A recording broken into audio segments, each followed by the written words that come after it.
Ed, a very clear benefit of having been an oil and gas consultant for so many years now is the diverse range of projects you work on, and therefore having a really good overview of what does and doesn't work in a given space.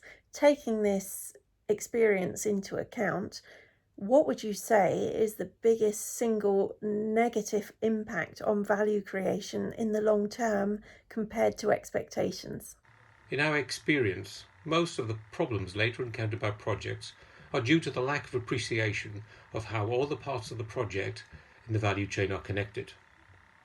It is quite common for the due diligence to be split into a number of separate and unconnected reviews. So, what would a commercial due diligence involve that's over and above a traditional technical subsurface review? In the first instance, the classification of reserves requires an assessment of the commerciality of the project.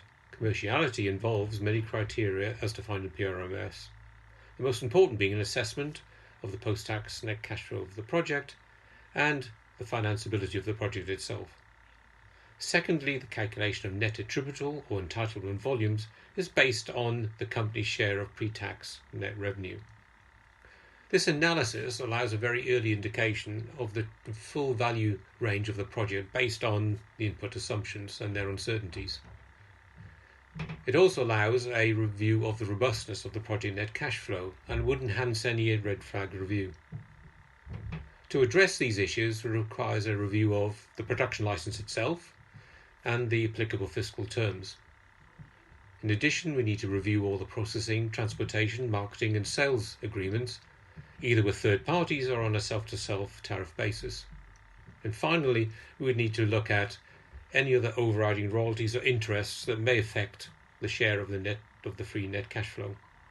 We believe that this more comprehensive due diligence review will help identify red flags more quickly, saving both time and money, as well as producing a better quality DD product, allowing for better and more informed decision making. This integrated approach itself can easily be expanded to include both HSC and environmental matters. In this carbon transition world that we now live in, the carbon footprint of a project may now carry as much weight in the financeability of a project than the usual subsurface considerations.